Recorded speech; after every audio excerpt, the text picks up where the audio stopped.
Air conditioner के outer unit का temperature 80 degree centigrade तक होता है, जो हमारे एनवायरनमेंट टेम्परेचर से ऑलमोस्ट डबल है। लेकिन इंटरेस्टिंगली 1 मीटर दूर अंदर की यूनिट का टेम्परेचर 16 डिग्री सेंटीग्रेड तक होता है। एक बहुत ही इंटरेस्टिंग फैक्ट है, एयर कंडीशनर के अंदर जो गैस होती है वह क्लोज लूप में फ्लो करती है। इसकी गैस कभी खत्म हो ही नहीं सकती है, और यदि क्लोज लूप में यह फ्लो करती है तो कुछ लोग बोलते हैं कि यह गैस एनवायरनमेंट के लिए हार्मफुल है। तो यह सभी डाउट इसकी वर्किंग के साथ में क्लियर करते हैं। एयर कंडीशनर की कोई ज़्यादा कॉम्प्लेक्स इंजीनियरिंग नहीं होती है, स्टार्टिंग होती है कंप्रेसर से। एयर कंडीशनर का हार्ट यही डिवाइस होता है, और इस कंप्रेसर के अंदर आज के मॉडर्न टाइम के अकॉर्डिंग एक एनवायरनमेंट फ्रेंडली गैस भरी जाती है, जिसको R32 बोलते हैं। इस गैस को रेफ्रिजरेंट भी बोल सकते हैं।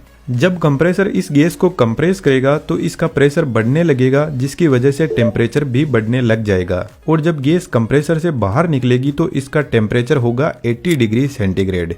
अब इस हाई टेम्परेचर को हमें थोड़ा ठंडा करने की जरूरत है, तो रेफ्रिजरेंट पहुंचता है कंडेंसर कोयल के पास में। आज के टाइम में एसी के ऊपर 100% कॉपर कोयल लिखा रहता है, तो कंपनी इसी कोयल की बात कर रही होती है, क्योंकि कॉपर कोयल की हीट एक्सचेंज क्वालिटी बहुत शानदार होती है, तो ये गर्म और ठंडी बहुत जल्दी हो जाती है। इन इतनी लंबी कोयल से जब रेफ्रिजरेंट फ्लो करेगा तो ठंडा होने लगेगा, और इस कोयल से हीट को जल्दी बाहर निकालने के लिए एक फैन भी लगा रहता है। जब रेफ्रिजरेंट कोयल से बाहर निकलेगा तो इसका टेम्परेचर 50 डिग्री सेंटीग्रेड तक पहुंच जाएगा, लेकिन कंडेंसिंग कोयल के पास में जो गैस कंप्रेसर से मिल रही थी उसको यह लिक्विड में बदल देगा। आपको पता है, जब हम पानी को गर्म करते हैं तो वह लिक्विड से वेपर में बदल जाता है, यानी लिक्विड से गैस। इसके उल्टा जब कोल्ड ड्रिंक की बोतल को हम फ्रिज से निकालकर बाहर रखते हैं तो इसके चारों तरफ पानी की बूंदें जमा हो जाती है, जिसका मतलब है वेपर वापस लिक्विड में बदल रहा है। तो कंडेंसिंग कोयल भी गैस को ठंडा करने का काम करती है, जिससे यह गैस से लिक्विड में बदल जाती है। लेकिन अभी भी यह हाई टेम्परेचर का लिक्विड हमारे किसी काम का नहीं है। तो यहाँ से लिक्विड एक्सपेंशन वॉल के पास में जाता है। एक्सपेंशन वॉल का ओरिफाइस बहुत छोटा होता है, तो इधर वाली साइड में बहुत ज्यादा हाई प्रेशर भी है और हाई टेम्परेचर भी है। लेकिन जब इस नैरो ओपनिंग से रेफ्रिजरेंट बाहर निकलेगा तो इसका प्रेशर सडनली रिड्यूस हो जाएगा, जिसके साथ में इसका टेम्परेचर भी रिड्यूस हो जाएगा, और यह लिक्विड एक्सपेंड करेगा, जिससे यह रेफ्रिजरेंट वापस लिक्विड से गैस में बदलने लग जाएगा। लेकिन यहाँ पर लिक्विड 100% गैस में नहीं बदल पाता है। यह वॉल ठीक एक वाटर स्प्रे की तरह काम करता है। वाटर स्प्रे भी बेसिकली वाटर को वेपर में बदल देता है, और यह काफी ठंडे भी होते हैं। गर्मियों में छत पे रखी टंकी का पानी बहुत ज्यादा गर्म हो जाता है,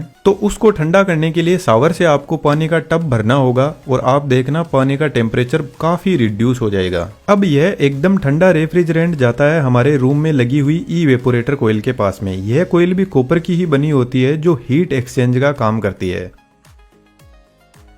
अब यह कोयल रूम में कितनी हीट को एब्जॉर्ब करेगी, इसको टन में मापा जाता है। 1 टन लगभग 3500 वोट हीट एक्सचेंज करता है, जबकि 1 टन का एसी 1000 वोट आवर की इलेक्ट्रिसिटी कंज्यूम करता है। जब ठंडा लिक्विड रेफ्रिजरेंट इस कोयल से फ्लो करेगा तो यहाँ पे लगा हुआ फैन इस ठंडक को पूरे रूम में फैला देगा।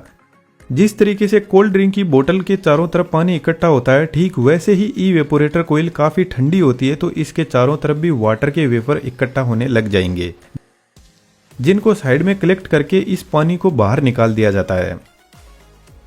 इसी फंडे को यूज में लेकर बारिश के मौसम में बहुत ज्यादा नमी हो जाती है, तो एयर कंडीशनर रूम के अंदर की नमी को भी सोख कर बाहर निकाल देते हैं। और ऐसा हमारे साथ में भी होता है। जब हमारी स्किल का लेवल एकदम वीक होता है तो लाइफ हमें एकदम च्युइंगम की तरह चबाकर फेंक देती है। लेकिन 3D एनिमेशन की स्किल काफी पावरफुल है, और आज के टाइम में काफी डिमांडिंग भी है। हमने एनिमेशन तो आपको डिटेल में सिखाया ही है, इसके अलावा डिफरेंट टाइप्स के जो अर्निंग के तरीके हैं उनको भी डिटेल से डिस्कस किया है। डिस्क्रिप्शन में डिटेल्स अवेलेबल है, आप जरूर से कोर्स को ज्वाइन कीजिएगा, आपको बहुत कुछ सीखने को मिलेगा। Now back to the point. अब यह कोयल रूम को तो ठंडा कर रही है, लेकिन रूम की जो गर्मी है उससे इसमें फ्लो हो रहा रेफ्रिजरेंट धीरे धीरे वापस गर्म होने लगता है। और अभी मैंने आपको बताया कि एक्सपेंशन वॉल लिक्विड रेफ्रिजरेंट को 100% वेपर में नहीं बदल पाता है, तो रूम के अंदर जो गर्मी है उससे रेफ्रिजरेंट वेपर में बदलने लग जाता है। लेकिन जब रूम ठंडा हो जाता है तो यह कोयल भी इस रेफ्रिजरेंट को पूरा वेपर में नहीं बदल पाती है। अब इवेपोरेटर कोयल से यह मिक्स्ड लिक्विड और वेपर पहुंचता है कंप्रेसर के पास में, और जैसा कि इस डिवाइस का नाम ही कंप्रेसर है, तो इतना तो हम दिमाग लगा सकते हैं कि सिर्फ गैस को ही कंप्रेस किया जा सकता है, लिक्विड कंप्रेस नहीं होता है। और बाय चांस ये लिक्विड कंप्रेसर में पहुंच गया तो कंप्रेसर ब्लास्ट कर जाएगा।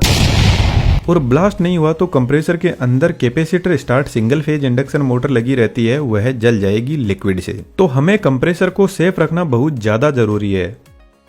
तो एक्चुअल में एक्सपेंशन वॉल्व कुछ इस टाइप का होता है और यह जस्ट इवेपोरेटर कोयल के पास में लगा रहता है। इसमें नीचे से हाई टेम्परेचर और प्रेशर वाला लिक्विड आ रहा है और जब यह इस नैरो एरिया से पास करेगा तो वेपर में बदल जाएगा। एक्सपेंशन वॉल्व बेसिकली यहाँ पर जो ओपनिंग है उसको कंट्रोल करता है। यदि यह रेफ्रिजरेंट को बहुत कम एरिया से पास करवाएगा तो कुछ ही रेफ्रिजरेंट वेपर में बदल पाएगा, जिससे इवेपोरेटर कोयल कम ठंडी होगी।